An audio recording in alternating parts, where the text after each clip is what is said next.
বিশ্ব বাণিজ্যে আসলে কার নিয়ন্ত্রণ? চীন কি এখনো বহন করছে বিশ্ব বাণিজ্যের সেই পুরনো মুকুট, নাকি ভারতের উত্থান নিঃশব্দে শক্তির ভারসাম্য বদলে দিচ্ছে?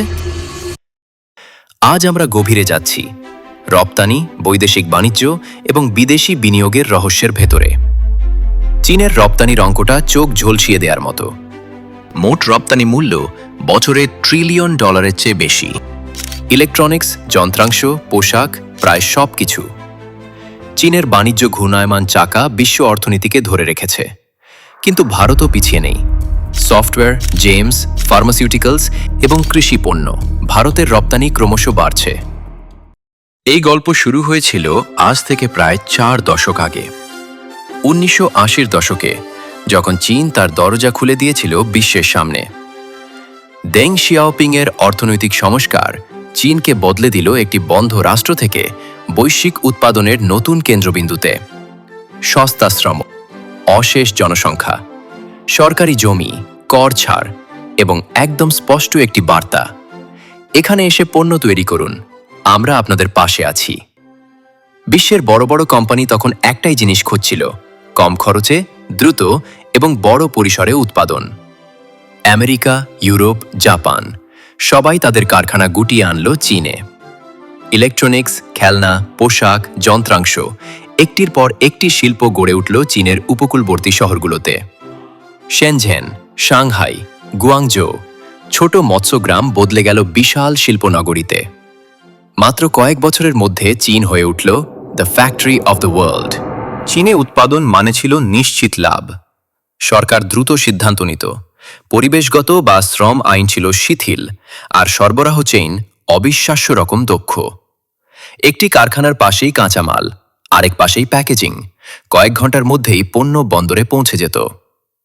কিন্তু ইতিহাস কখনো স্থির থাকে না। সময়ের সঙ্গে সঙ্গে চীনের চিত্র বদলাতে শুরু করল।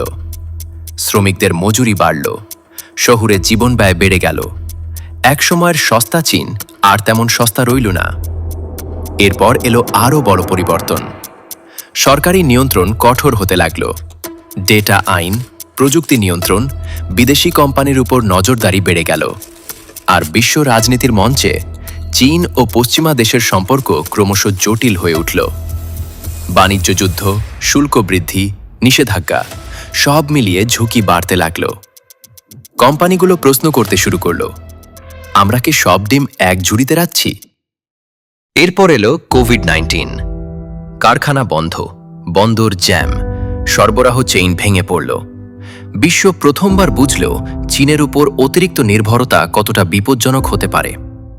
এখন কোম্পানিগুলো নতুন কৌশল নিচ্ছে, চায়না প্লাস ওয়ান স্ট্র্যাটেজি, অর্থাৎ চীনের পাশাপাশি আরেকটি দেশ।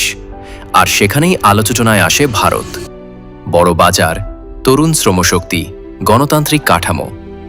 বিশ্ব এখন নতুন উৎপাদন মানচিত্র আঁকছে, আর সেই মানচিত্রে চীনের পাশে ভারতের নাম ক্রমশ স্পষ্ট হয়ে উঠছে। অর্থনৈতিক শক্তি বোঝার সবচেয়ে সহজ সূচক জিডিপি। এই মাপকাঠিতে চীনের অর্থনীতি বিশাল, আকাশ ছোঁয়া। চীন আজ বিশ্বের শীর্ষ অর্থনীতিগুলোর একটি। কিন্তু অর্থনীতি শুধু আকার নয়, এটা গতি, দিক আর ভবিষ্যতের গল্প। এখন ভারতের দিকে তাকানো যাক। ভারতের জিডিপি এখনও চীনের তুলনায় ছোট, কিন্তু প্রবৃদ্ধি দ্রুত বাড়ছে।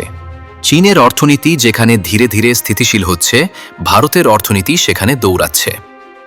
প্রতিটি বছর আগের বছরের চেয়ে আরও বড় লাভ দিচ্ছে। এখন আসা যাক আরেকটি গুরুত্বপূর্ণ মাপকাঠিতে, পিপিপি, অর্থাৎ পারচেজিং পাওয়ার প্যারিটি।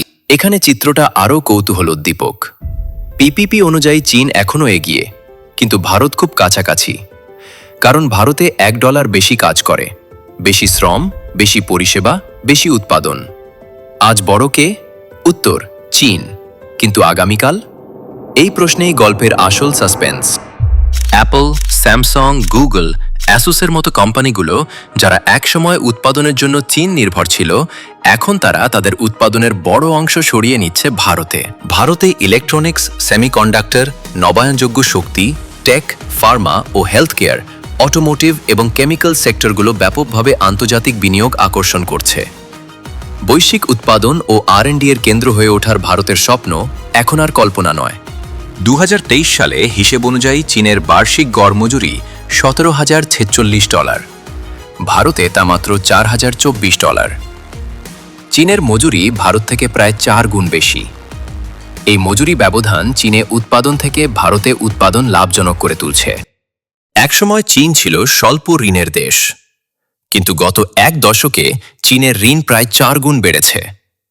সরকার, স্থানীয় প্রশাসন, রাষ্ট্রায়ত্ত সংস্থা, রিয়েল এস্টেট ডেভেলপার সবাই একসঙ্গে ধার করেছে। প্রশ্ন একটাই, এই টাকা গেল কোথায়? দেশ জুড়ে গড়ে তোলা হয়েছে নতুন নতুন শহর, হাজার হাজার অ্যাপার্টমেন্ট তৈরি হয়েছে, দামি, আধুনিক, কিন্তু খালি। কারণ মানুষ কিনতে পারেনি বা থাকতে যায়নি। তৈরি হয়েছে বিশাল হাইওয়ে, কিন্তু সেখানে গাড়ির সারি নেই। বিমানবন্দর বাড়ানো হয়েছে, যেখানে দিনে 2-1টি ফ্লাইটও নামে না। এগুলোকে বলা হয় গোস্ট সিটিজ। শহর আছে, কিন্তু জীবন নেই। সমস্যাটা শুধু অপচয় নয়, সমস্যা হলো এই সব কিছুর জন্য নেওয়া ঋণ শোধ করা ক্রমেই কঠিন হয়ে উঠছে। এটাই চীনের অর্থনীতির সবচেয়ে নীরব কিন্তু গভীর ঝুঁকি। ভারত বহুদিন ধরেই দুর্বল অবকাঠামোর জন্য সমালোচিত, কিন্তু গত দশকে চিত্র বদলাতে শুরু করেছে। নতুন হাইওয়ে, ডেডিকেটেড ফ্রেট করিডর, আধুনিক বন্দর আর স্থিতিশীল বিদ্যুৎ। লজিস্টিক খরচে চীন এখনও এগিয়ে। ভারতে সেই খরচ এখনও তুলনামূলক বেশি, কারণ অবকাঠামো উন্নয়নের যাত্রা এখনও সম্পূর্ণ নয়, কিন্তু গতি বাড়ছে, এবং সেটাই সবচেয়ে গুরুত্বপূর্ণ ইঙ্গিত। এবং অর্থনীতিতে গতি মানেই ভবিষ্যৎ। অর্থনীতি শুধু ইন্ডাস্ট্রিজ এবং অবকাঠামোর উপর দাঁড়ায় না, এর পেছনে থাকে নীতি। এখানেই চীন আর ভারতের পথ আলাদা।